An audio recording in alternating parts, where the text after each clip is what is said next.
کشمیر میں ہم ایک طریقے سے آزاداری کرتے ہیں جو ہمارا کلچر ہے. ایران میں دوسرے طریقے سے آزاداری ہوتی ہے. ممکن ہے پاکستان, ہندوستان کے مختلف جگہوں پہ جہاں جہاں بھی شیعہ ہیں اپنے کلچر کے حساب سے وہ آزاداری کرتے ہیں, لیکن خود آزاداری ایک کامن چیز ہے, اس کا ایسنس ایک ہے. ہاں ایسنس ایک ہے. تو جو آپ یہاں دیکھیں گی وہی آپ جا کے امریکہ میں بھی دیکھیں گی, وہی آپ جا کے مثلاً ایران میں بھی دیکھیں گی. اب طریقہ کار میں تھوڑا بہت فرق ہے, ڈپینڈس اپان کلچر جو اپنا وہ ہوتا ہے اس سے. ہر جگہ ایک کوشش رہتی ہے کہ ہم کربلا کے واقعے کو آزاداری کے اس شکل میں بیان کریں جو کربلا میں ہوا.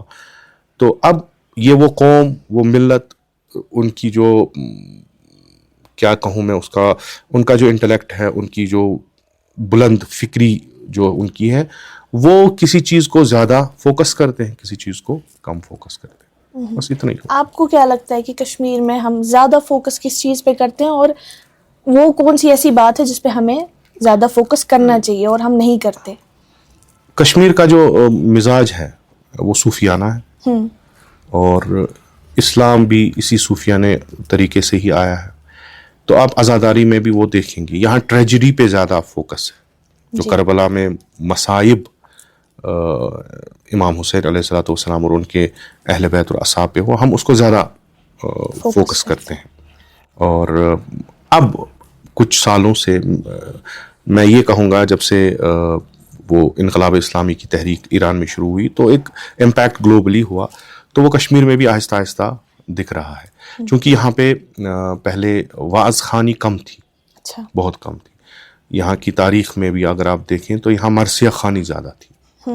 تو مرثیہ خانی میں جو پیک ہوتا ہے, مرثیہ ایک پورا ایک ہے مثلا جس میں ہم عقیدے کی بھی بات کرتے ہیں, جس میں ہم منقبت بھی کہتے ہیں, حمد خدا بھی کہتے ہیں, ایک پورا پیکیج ہے. لیکن اوج مرثیوں کی جو ہے وہ مصیبت ہے. مصائب جب ہم پڑھتے ہیں تو بالکل یہ اپنے پیک پہ چلا جاتا ہے.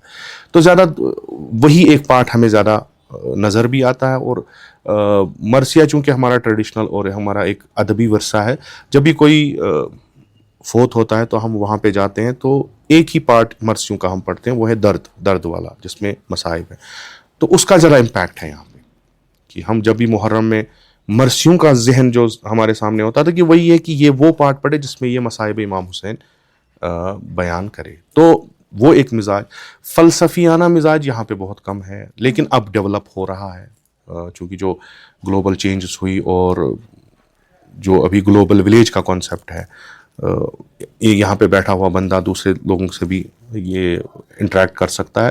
اور حالات جو بدلے تو ابھی وہ فلسفے اور اس کا بیک گراؤنڈ کیوں ہوا, کیسے ہوا, کیا اس کے پیچھے تھا, کیا محرکات تھے, ان پہ بھی اب اچھی خاصی بحث ہوتی رہتی. تو آپ کے نزدیک, کیونکہ آپ نے کہا کہ محرم کے جو ٹریڈیشنز ہیں وہ ایوالو ہوتے گئے پچھلے کچھ دہائیوں میں, تو کون سی ایسی چیزیں ہیں جو ایڈ ہو گئیں جو ذاتی طور پہ آپ کو اچھی لگتی ہیں, اور جو آپ نے فلسفے کی بات کی اس پر ہمیں کتنا فوکس اور زیادہ کرنا چاہیے کہ ہم کربلا کے اصل ایتھیکل اور اسپریچول میسج کو سمجھ سکیں rather than just involving in the rituals؟ پہلے میں اس کا جواب دوں. کربلا خود ایک تحریک ہے, ایک موومنٹ ہے, اور اس کا فلسفہ بہت تگڑا ہے اور اتنا اسٹرانگ ہے کہ یہ قوموں کی جو ہے حالت جو ہے وہ بدل سکتا ہے, بالکل ڈائریکشن چینج کر سکتا ہے. لذا اس پہ زیادہ فوکس ہونا چاہیے. مصائب بھی بالکل پڑھنے چاہیے, ان پہ بھی توجہ دینی چاہیے, چونکہ بقول شہید مطہری رضوان اللہ تعالیٰ علیہ فقط معرفت کافی نہیں ہے جب تک کہ آپ مصائب کے ساتھ وہ جذبہ پیدا نہ کریں. دوسری بات جو میں نے دیکھا ہے بچپن سے, کچھ چیزیں ٹھیک ہے, جیسے میں نے ابھی اس کا ایک نمونہ جو آپ کے سامنے پیش کیا ہے, عرض کیا, کچھ چیزیں ہیں جو اس ایوالونگ پروسیس میں کبھی کچھ چیزیں ہاتھ سے جاتی ہیں, ہمیں لگتا ہے یہ پازیٹیوٹی کی طرف جا رہا ہے, لیکن شناخت کچھ ہماری جو ہے اس سے ختم ہو جاتی ہے. جیسے میں نے عرض کیا کہ ٹریڈیشنلی امام خمینی فرماتے ہیں کہ آپ جو ہے عزاداری جو ہے وہ اپنے ٹریڈیشن کے حساب, جیسے ٹریڈیشنلی عزاداری ہوتی ہے ویسے ہی کریں. اس میں کنٹینٹ کا دوسری بات ہے, لیکن شیپ اس کی وہی ہونی چاہیے. کشمیر میں آہستہ آہستہ آپ دیکھیں یہاں پہ وہ ملاوٹ ہو گئی ہے. کشمیری بھی مثلاً گجراتی بھی، پنجابی بھی، پاکستانی بھی، ہندوستانی بھی، تو انسان جو ہے سمجھ نہیں پاتا کہ یہ کشمیری دائرہ ہے یا کسی اور کا، جو میرے خیال سے آئندہ یہ جو ہم عزاداری کرتے ہیں ہمارے کلچر کو بھی پرزرو کرتا ہے. جی. جو ہم مرثیہ پڑھتے ہیں یہ کلچر کا بھی ایک پارٹ ہے. جو ہم نواح خوانی کرتے ہیں، جو نواح لکھتے ہیں، اس میں بھی کلچر کا ایک اسپیکٹ ضرور ہوتا ہے. لیکن جب یہ چلا جائے تو شکل بھی چینج ہوگی. یعنی کشمیر میں بیٹھا ہوا جو دائرے میں ہے، جیسے وہ سینہ کوبی کرتا ہے، وہ ڈفرنٹ ہے اس طریقے سے جو مثلاً گجرات میں ہوتی ہے. لیکن جب ہم وہ کانٹینٹ اس طریقہ کر لائیں تو وہ بگڑ سکتا ہے. تو میں نے جو دیکھا اس طریقے کا میں نے بہت بدلاؤ یہاں پہ دیکھا کہ نہیں جی، ہمیں پورا جو طریقہ ہے وہ بھی بدلنا ہے، شکل بھی اس کی چینج کرنی، جو میرے خیال سے ٹھیک نہیں ہے. ہمیں اپنے کلچر کے حساب سے جو ہمارے یہاں پہ ٹریڈیشنلی عزاداری ہوتی تھی ویسے ہی رکھنی ہے. اس میں جب ہم اپنی زبان میں اپنے کلچر کے حساب سے کوئی بات کرتے ہیں تو وہ اس کا اثر بہت ہوتا ہے نسبتاً اگر ہم دوسری زبان، دوسرے ٹریڈیشن سے بات کرتے ہیں. میں نے ایران میں بھی دیکھا، وہاں پہ ایک خوبصورت چیز میں جو میں نے دیکھی، وہاں صوبے ہیں، پروونسز ہیں، ٹھیک ہے، پروونسز الگ الگ ڈائیورسٹی ہے وہاں پہ، الگ کلچر ان کا ایک ہے، ان کا ایک ہے. جب ہم قوم میں ہوتے تھے تو 10 محرم کو مختلف، چونکہ وہاں پہ جو رہتے تھے وہ مختلف علاقوں کے تھے، وہ جب آپ دیکھتے تھے مثلاً 10 دائرے جا رہے ہیں، 20 دائرے جا رہے ہیں، تو آپ کو فرق واضح ہوتا تھا. یہ افغانی ہے، یہ یزدی ہے، یہ شمالی ہے، یہ تہرانی ہے، یہ قومی ہے. وہ کیسے؟ ان کا وہ طریقہ، ان کی زبان، چونکہ ان کی اپنی اپنی محلی زبان بھی ہے، تو وہ اسی میں نوحہ بھی کرتے تھے، اسی طریقے سے سینہ کوبی بھی کرتے تھے، اسی طریقے سے چلتے بھی تھے. تو بالکل پتہ چلتا یہ ایران ہے، لیکن ایران میں مختلف لوگ ہیں. ہاں، تو اپنا اپنا کلچر جو ہے وہ یہاں پہ ریپرزینٹ کرتے ہیں. نسبتاً کشمیری وہ اب اس سے تھوڑا بہت پیچھے جا رہا ہے، اور عوام کا بھی قصور نہیں ہے، کوئی ہونا چاہیے جو اس کی جو ہے یاد دہانی کرائے. تو آپ کے کہنے کا مطلب ہے کہ عزاداری کرنے کا طریقہ بھی ایک طرح کا کلچرل ایکسپریشن ہے جس کو ہمیں پریزرو کرنا چاہیے. جی. تو بات جب کرتے ہیں محرم کے ایام کی، تو لوگ جو ہیں وہ مجالس میں جاتے ہیں، جلوسوں میں جاتے ہیں اور ان طرح کی ایکٹیویٹیز میں انوالو ہوتے ہیں، پر اکثر ایسا دیکھنے کو ملتا ہے کہ لوگ اکثر اوور انڈلج کرتے ہیں ان سب چیزوں میں. مثلاً بچے جو ہیں وہ اسکولوں سے چھٹیاں لیتے ہیں، یا لوگ کام پر نہیں جاتے ہیں، یا عورتیں جو ہیں وہ رات رات بھر جو ہیں گھروں سے باہر رہتی ہیں. تو ہم کس طرح سے ڈیووشن کو اور اپنی رسپانسبلٹیز کو بیلنس کر سکتے ہیں؟ کیونکہ ہماری رسپانسبلٹیز فلفل کرنا، دین ہمیں پہلی پریورٹی یہی سکھاتا ہے کہ آپ کو اپنی رسپانسبلٹیز فلفل کرنی ہے. تو ہم کیسے بیلنس کر سکتے ہیں اس چیز کو؟ اسلام ایک اعتدال کا مذہب ہے، نہ افراط نہ تفریط، بالکل بیچ والا راستہ. اسی لیے اسلام کی جو عبادات ہیں وہ کبھی انسان کی زندگی کو ڈسٹرب نہیں کرتی. اب رہی عزاداری کی بات، پہلے 10 دن یہ زیادہ ہوتی ہیں. اگر یہ اب دیکھا گیا یہاں پہ، اس کا میں انکار نہیں کر سکتا کہ ہم جو ہے اپنے بچوں کو 6 محرم سے کہتے ہیں کہ جی اب اسکول نہ جاؤ. بہت سارے علاقوں میں ایسا ہوتا ہے. یہ کوئی عزاداری کا پیغام نہیں ہے. میں جب ایران میں پڑھتا تو ہماری ایک چھٹی ہوتی تھی، وہ 10 محرم کو. پھر ہم نے منت سماجت کر کے 11 محرم کی چھٹی لی. کیوں؟ ہم نے کہا کہ دن بھر ہم 10 محرم کو عزاداری کرتے ہیں، رات کو لیٹ آتے ہیں، تو صبح ہم نہیں صبح چونکہ 7 بجے کلاس ہوتی تھی، ہم نہیں پہنچ پائیں گے. تو پھر وہ منت کر کے ہم نے وہ 11 محرم کی چھٹی لی، ورنہ 10 محرم کی صرف چھٹی ہوتی تھی. عزاداری بھی آرام سے ہوتی تھی، یعنی شام نماز مغرب کے بعد 10-11 تک. پھر ہم سوتے بھی تھے، صبح 7 بجے سے کلاس بھی ہوتی تھی. یہاں پہ بہت جگہ چونکہ ایک لائف سٹائل تھا، کوئی کام وام نہیں تھا، ابھی ہم اس سے نکل رہے ہیں آہستہ آہستہ. تو زیادہ وہ آفس ورک نہیں تھا، ایسا ہی کام تھا، اپنے ہاتھ میں تھا کتنے بجے جائیں. تو ایک عادت بنی ہوئی تھی کہ نہیں جی ہم رات کو دیر تک 2 بجے تک یا 1 بجے تک مرثیہ خوانی کریں، عزاداری کریں، پھر صبح اگر مثلا لیٹ بھی کام پہ جائیں تو کوئی مسئلہ نہیں. لیکن اب زندگی بدل رہی ہے، ہمارے بچوں کو اسکول بھی جانا ہے. عزاداری کہیں پہ نہ اسکول جانے کے لیے رکاوٹ بنے، نہ اپنا کام کرنے کے لیے رکاوٹ بنے. اب یہ ہم تک ہے کہ ہم کیسے اس کی ٹائمنگ جو ہے فکس کریں. جی. ہمیں کسی نے نہیں کہا ہے کہ آپ رات بھر آزاد ہیں. ہاں ایک چیز کا ہے وہ شب عاشور. شب عاشور کی اس کے بارے میں لکھا گیا ہے کہ اس کو آپ احیا کریں, اور یہ ایک ایسی راتیں تو ہمارے شاید پورے سال میں 2-4 راتیں ایسی ہوں گی, تو اس پہ سے کوئی بڑی ڈسٹربنس تو ہو نہیں, اور عاشور کے دن بھی چھٹی ہوتی. لیکن دوسرے جو شب ہیں ہم کرتے ہیں, رات میں مجلسیں کرتے ہیں, اس میں یہ خیال رہنا چاہیے کہ ہمیں مجلسیں ایسے تنظیم کرنی ہے کہ عزادار جو ہے وہ آرام سے گھر بھی جا سکے, سوئے بھی, اور صبح اپنے کام پہ نکل بھی جائیں. کہیں بھی کوئی بھی حکم ایسا نہیں ہے, نہ کسی عالم کا, نہ کسی مرجع تقلید کا, نہ کہیں حدیث میں لکھا ہے کہ آپ عزاداری کریں اور کام کرنا چھوڑ دیں. ہاں عاشور کے دن فقط, باقی کہیں بھی ایسا نہیں. اب یہ ہمارا ہے کہ ہم نے ایسا بنایا ہے, تو اس کا پیغام بھی باہر بہت ہی برا جاتا ہے کہ نہیں جی یہ بچوں کو اٹھاتے ہیں اسکول سے ان دنوں, تو پھر یہ 14 دن تک چھٹی کرتے ہیں. چھٹی کرنا کیا ہے, چھوٹے بچے ان کو کہاں جانا ہے, یہ تو ویسے بھی اگر جائیں گے مرضی ہوتے وہاں پہ بھی سوتے ہی, چھوٹے بچے ہیں ان کو کیا ہے. تو یہ ڈسٹربنس یا یہ اس کو یہ کہنا کہ نہیں عزاداری کی وجہ سے ہے, نہیں, یہ کوئی جواز نہیں ہے. محرم ہے, اس میں ہم وہ انرجی لیتے ہیں, اس میں ہم وہ انسپریشنز لیتے ہیں کہ کسی بھی حالت میں آپ کو اپنی ذمہ داری جو ہے وہ پوری کرنی ہے, چاہے وہ سوشل ہو چاہے ریلیجس ہو. آپ نے بات کی رسپانسبلٹیز کی, تو کربلا ہمیں کیسے سکھاتی ہے کہ آپ کو اپنی رسپانسبلٹیز, اپنی ڈیوٹی جو ہے وہ آنیسٹی کے ساتھ کرنی چاہیے؟ کربلا کا کیا میسج ہے اس میں؟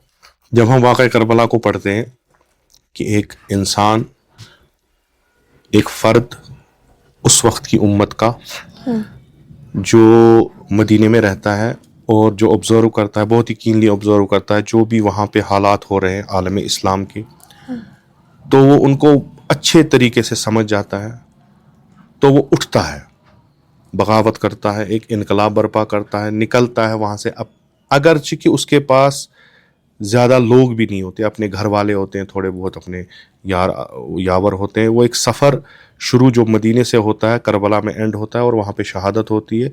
جو وہ بندہ جس ذمہ داری کے ساتھ وہ مدینے سے نکلا, وہ وہی ہے کہ میرے کسی بھی کام کا امپیکٹ پڑ سکتا ہے, اور اگر میں نے احساس ذمہ داری کی کہ کوئی ایسی بات ہو رہی ہے, کوئی ایسا عمل ہو رہا ہے جس سے مستقبل میں اس امت اور انسانیت پہ کوئی برا اثر پڑے گا, یہ میں جان پا رہا ہوں. فقط جاننا کافی نہیں ہے, بلکہ مجھے اس پہ کوئی نہ کوئی قدم اٹھانا ہے. اس کو بالکل ذہن سے ہٹا کے کہ میرے ساتھ 1,00,000 ہیں, 200 ہے, 100 ہے, بالکل نہیں. مجھے اپنی ذمہ داری نبھانی ہے. یہ سمپل ایک واقعہ, کسی بھی تحلیل و تجزیے کے بغیر اگر ہم اس واقعے پہ دیکھیں تو یہ پیغام جو امام حسین علیہ الصلوۃ والسلام کا ہے وہ ہر ایک انسان کو ہے. اگر آپ سمجھ رہے ہیں کہ آپ کو ایک رول ادا کرنا ہے, تو وہ یہ ذمہ داری کا احساس جب ہوا تو آپ کو کرنا ہے, رسپانسبلٹی ہے. آپ یہ نہ دیکھیں کہ آپ کے ساتھ ہے کوئی یا نہ ہے, آپ کو کرنا ہے چونکہ آپ نے سمجھا ہے. اگر کوئی سوسائٹی میں کوئی ایسا منکر جنم لیتا ہے, کوئی ایسی بری چیز جنم, میں یہ سمجھوں گا, آپ دیکھتے ہیں لوگ جب اٹھیں گے تبھی میں اٹھوں گا. امام حسین کہتے ہیں نہیں ایسا نہیں ہونا چاہیے, اٹھو, قدم اٹھاؤ. کربلا خود ایک اس ریسپانسبل شخصیت کی داستان ہے جس نے نہ مال نہ دولت نہ یار و یاور دیکھے, فقط ایک جو میرا وظیفہ ہے, جو میری ذمہ داری ہے وہ میں نبھاؤں گا. اب جو اس واقعے کی جو ہے یاد مناتے ہیں, تو پہلا جو ان کی جو فرض ہے ان پہ, جو یہ پیغام بھی ہے, درس بھی ہے, اور میں کہوں گا حکم امام حسین اور سیرت امام حسین علیہ الصلوۃ والسلام بھی ہے کہ ایک ذمہ دار شخص, ایک ریسپانسبل شخص بن کر سوسائٹی میں رہو, اور ہر وقت اپنی ریسپانسبلٹی چاہے کسی بھی فیلڈ میں ہے وہ بہترین طریقے سے نبھاؤ. نظر امام حسین کے نام پر ہم گھروں میں جو ہیں وہ واضوان لگاتے ہیں یا بڑی بڑی دعوتیں کرتے ہیں, تو اس میں لاکھوں روپے کا خرچہ ہوتا ہے. تو آپ کے نزدیک کیا یہ کرنا صحیح ہے؟ اس کی کیا لمٹ ہونی چاہیے؟ اور اگر ہم کچھ پیسہ بچا کر اس کو کمیونٹی ویلفیئر میں لگائیں تو وہ کیسا ہوگا؟ پہلا نقطہ یہ کہ فقط کشمیر میں نظر امام حسین نہیں ہوتا, جہاں جہاں بھی مسلمان ہے اور بالخصوص شیعہ ہے, نظر امام حسین ہوتا ہے, اور اس پہ پیسے خرچ ہوتے ہیں. ٹھیک ہے, اس کے پیچھے جو ایک سبب یہ ہے کہ میں اپنے گھر میں ذکر امام حسین کرنا چاہتا ہوں. ٹھیک ہے, اس سے برکت ہوتی ہے, جیسے ہمارے احادیث میں مجلس میرے گھر پہ ہونی چاہیے. ٹھیک ہے, میں امام حسین کے نام پہ امام حسین کے عزاداروں کو کھانا کھلاؤں گا. یہ میرا اپنا جو ہے شوق ہے, یہ بھی روایت پہ آیا ہے. ادھر تک کوئی مسئلہ نہیں ہے, یہ آج نہیں ہو رہا, یہ صدیوں سے ہوتا آ رہا. جب لوگوں کے پاس کچھ بھی نہیں تھا وہ بیچتے تھے کچھ, پھر عزاداروں کو بلاتے تھے, ہمارے گھر میں آپ مرثیہ پڑھیں, ہمارے گھر میں آپ ماتمداری کریں, تو پھر نظر امام حسین کھائیں. یہاں تک کوئی مشکل نہیں ہے. اب مشکل وہاں پیدا ہوتی ہے جہاں پہ حد سے گزر جاتا ہے بندہ. ایک نظر ہے, ایک امام حسین کی نظر ہے, ایک ماتمداری کرنی ہے, کوئی وہ خوشی کا مقام نہیں ہے. تو یہ ہر جگہ دکھنا, میرے کپڑوں سے جب دکھے گا تو میرے کھانے سے بھی دکھنا چاہیے, ٹھیک ہے. جب تک یہ اعتدال میں رہے گا تب تک ٹھیک ہے. دوسرا نقطہ جو ہے, کشمیری جو ہے وہ مہمان نواز ہے, یہ بائی نیچر ایسا ہے. جیسے میں نے بہت بار یہ کہا کہ ہمارے گھر میں اگر کوئی مہمان آئے, ہمارے پاس سالن ہوگا, 2 قسم 3 قسم کے سالن ہوں گے, لیکن ضروری ہے ہم کسی کو بھیجیں گے باہر تو مرغا لاؤ, تم میٹ لاؤ, کیونکہ ہمارے گھر میں مہمان ہیں. یہ پازیٹیو ہے, یہ کوئی نیگیٹو چیز نہیں ہے. چونکہ تعالیم اسلام میں بھی مہمانوں کا جو ہے ایک چیپٹر ہے الگ, ان کا کتنا اکرام کرنا چاہیے. حتیٰ کہ حدیث ہے پیغمبر اکرم صلی اللہ علیہ وسلم سے کہ مہمان کا جو ہے اکرام کرو, اگرچہ وہ مہمان کافر ہی کیوں نہ ہو. یہ ہاسپٹیلٹی کا ایک وہ ہے. کشمیری بائی نیچر مہمان نواز ہے, ٹھیک ہے. اب یہ سوچ رہا ہے کہ اب یہ جو عزادار ہیں میرے مہمان ہیں, اور ان عزاداروں کی قیمت بہت بڑی ہے, ان کی قدر عظمت بہت بڑی ہے, تو میں ان کو اچھا خاصا کھانا دوں, میں کیوں ڈال دوں ان کو, ٹھیک ہے. میں مثلا میٹ لاؤں, میں واضوان جو ہمارا ٹریڈیشن ایک ہے, یعنی ہر جگہ جہاں پہ بھی آ جائے ان کا اپنا ایک ٹریڈیشنل فوڈ ہوتا ہے. ہمارا واضوان ہے, واضوان ایک کمپوزیشن ہے کچھ چیزوں کی, لیکن اگر یہ لمیٹڈ رہے تو کوئی مسئلہ نہیں. مثلا 1-2 قسم میٹ, 1-2 قسم سبزی, ختم. یہ کوئی بوجھ نہیں ہے. لیکن بوجھ تب بنتا ہے جب ہمارے نظر امام حسین از ایکول ٹو جو ہماری شادی میں ہوتا ہے وہ ہوتا ہے. تو یہ بڑھ گیا نا, اس میں اسراف ہوتا ہے, کھاتے نہیں ہیں لوگ, وہ ایڈلٹریشن بہت بڑی, کھاتے نہیں ہیں. پہلے کھاتے تھے, اب کھاتے نہیں.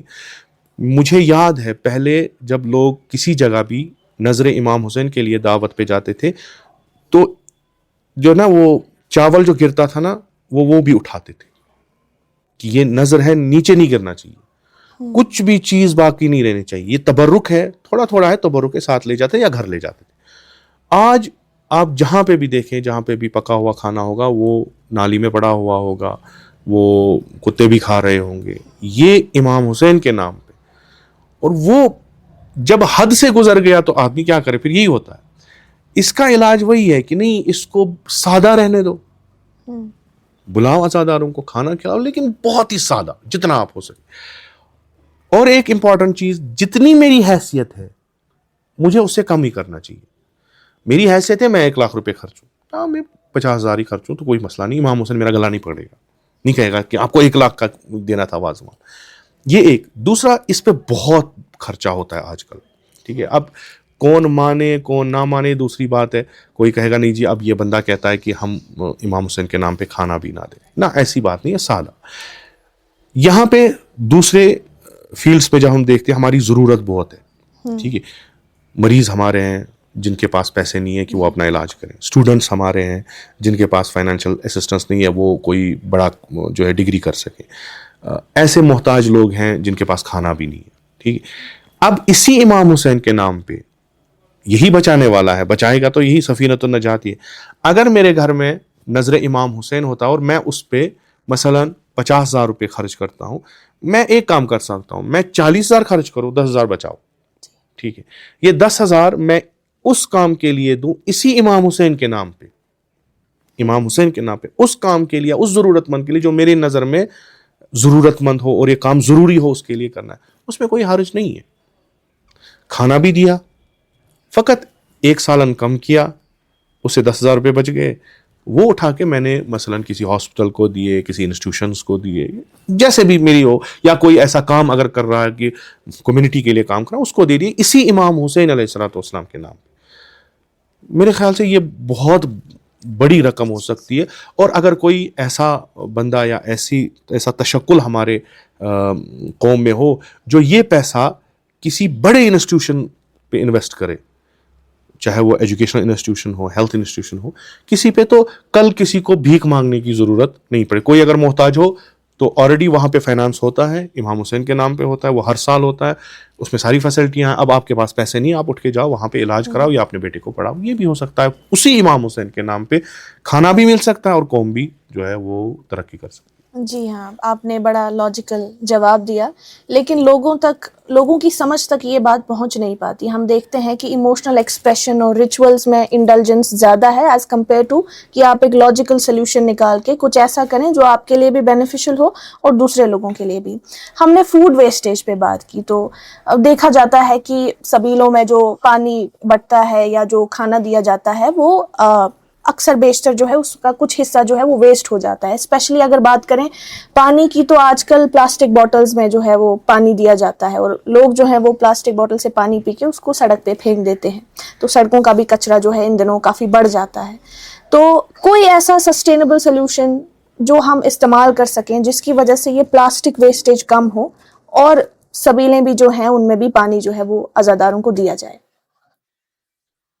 امام حسین علیہ السلام اس سفر میں بہت دفعہ ایک ذکر کرتے ہیں کہ ہماری سوسائٹی, ہماری قوم, آج کی دنیا جو ہے ان میں اچھے کام نہیں دکھ رہے. معروفات مثلا, معروفات جو ہے جو بینیفیشل ہو ہیومینٹیز کے لیے, کوئی بھی معروف, ٹھیک, کوئی بھی ایسا کام جس سے انسانیت کے لیے فائدہ مند کہیں وہ معروف ہے.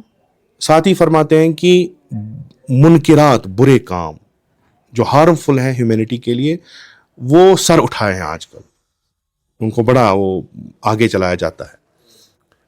اگر اس نقطے کو آپ دیکھیں, جو بھی چیز ہارمفل ہو انسان کے لیے وہ نہیں کرنی چاہیے. یہ پیغام ہے امام حسین, خصوصاً آج کے دن, یعنی آج دنوں میں. اگر ہمیں ایسا لگ رہا ہے کہ ہم کوئی خدمت کر رہے ہیں, ہم کوئی پیغام پہنچا رہے ہیں امام حسین علیہ السلام کے نام پہ, جیسے پانی بہت اچھا کام ہے. یہ پانی کی بوتل سے آپ وہ عطش کا پیغام جو ہے ایک بندے کو دے رہے ہیں, بالکل کچھ کہے بغیر, کچھ بھی نہیں کہنا ہے, پانی دینا ہے, اوپر سبیل لگی ہے, اس پہ مثلا امام حسین کا نام لکھا ہے, لینے والا بالکل اس کا جو ذہن ہے وہ وہیں جاتا ہے کہ یہ کیوں دے رہے ہیں, ہمیں کچھ ہوا ہے ایسا. لیکن آرگنائزرز کو یہ ضروری ذہن میں رکھنا ہے کہ امام حسین اجازت نہیں دے رہا ہے کہ آپ کسی کو پانی دے اور ماحول گندا کرے, یہ منکر ہے. امام حسین خود امر بالمعروف اور نہی عن المنکر کے لیے نکلے ہیں. تو امام حسین کا عزادار, امام حسین کا پیروکار کیسے وہ کام کر سکتا ہے کہ جس سے پوری سوسائٹی جو ہے برباد ہوگی؟ پلاسٹک تو ہارمفل ہے, زمین کے لیے بھی, انسان کے لیے بھی. اب اسے دیکھنا ہے کہ میں کیسے سرو کروں کہ جس میں منکرات نہ بڑھے, معروفات بڑھے. ٹھیک ہے, یا تو اسے پلاسٹک یوز ہی نہیں کرنا ہے اگر ہارمفل ہے. دوسرا کوئی میڈیم دیکھنا ہے کہ میں کیسے پانی پلاؤں. پانی آج نہیں پلاتے ہیں, پانی بالکل کربلا کے بعد سے ہی شروع ہوا, اور ہر زمانے میں ہر جگہ پہ جہاں بھی امام حسین کا پیغام گیا, عاشورہ کا پیغام گیا, تو وہاں سب نے پانی پلایا, پانی پیا بھی. اور ہم کہیں گے نہیں جی آج ایک ہی میڈیم ہمارے پاس ہے وہ پلاسٹک ہے, ہم اسی میڈیم کے ذریعے جو ہے یہ کر سکیں. نہیں, وہ ہمیں وہ آرگنائزر اس کو دیکھنا ہے. اگر یہ ہارمفل ہے صحت کے لیے تو امام حسین کے نام پہ کسی کی صحت بگاڑنا حرام ہے.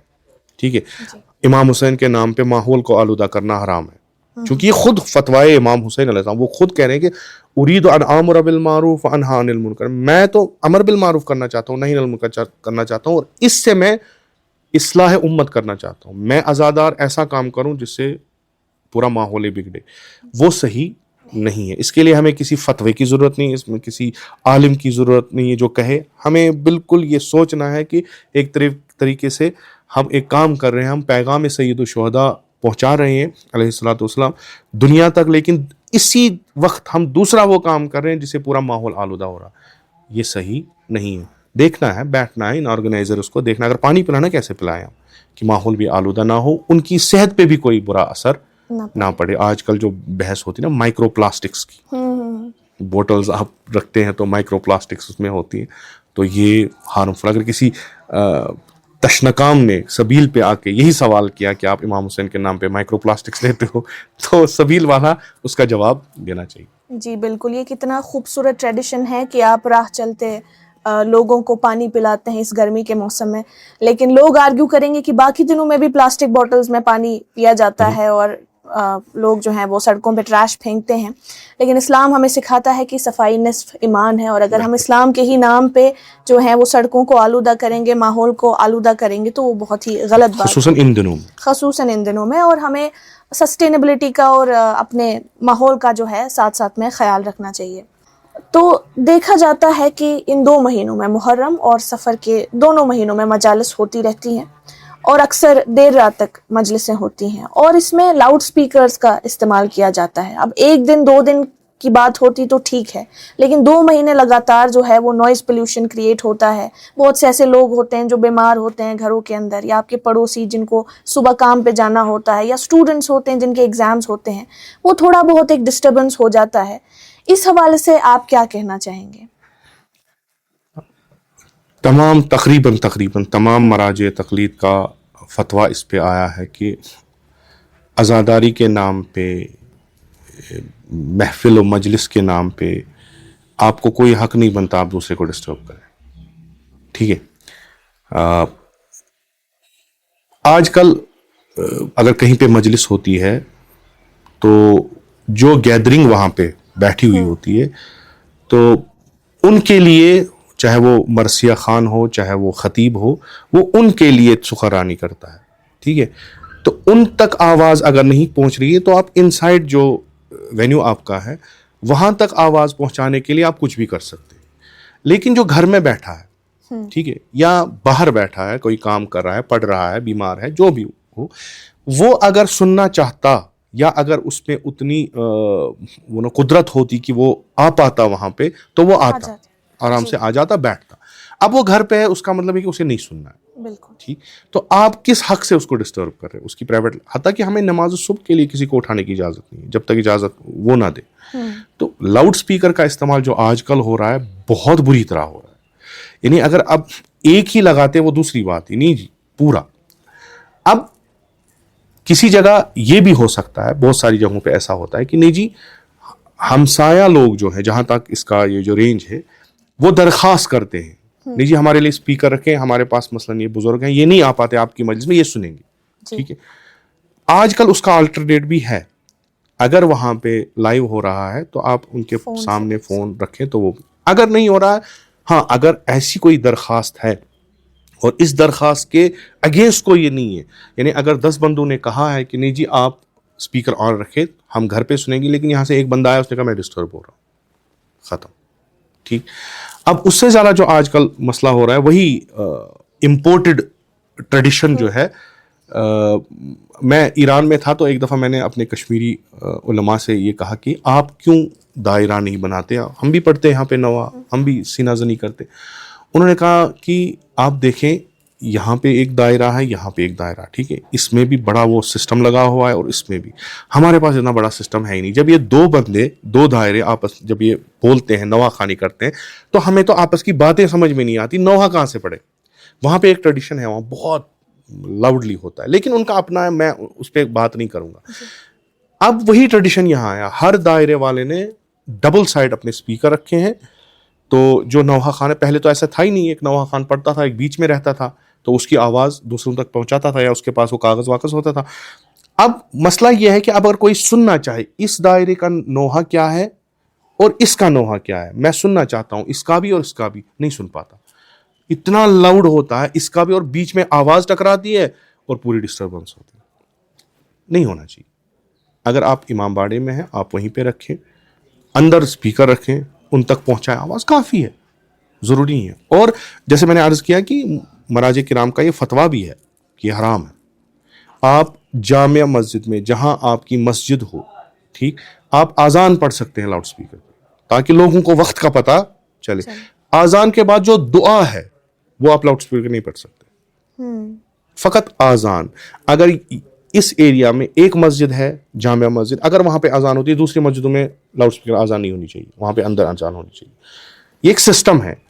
اب اس پہ بہت سا، میں یہ نہیں کہوں گا کہ کام نہیں ہو رہا ہے، اور اس پہ نہیں، بہت ساری جگہیں ایسی بھی ہیں کہ جہاں پہ آپ ہزاروں کی تعداد میں لوگ دیکھیں گے بیٹھے ہوئے ہیں، لیکن باہر ان کی آواز اتنی نہیں جاتی. اسپیکرز ہیں، تھوڑی بہت آئے گی اس کے احاطے میں یہ نہیں کہوں گا کہ مثلا آپ وہاں پہ بالکل ساؤنڈ پروف ہوگا نا، لیکن وہ جو اوپر جو ٹاور پہ لگاتے ہیں، پھر وہ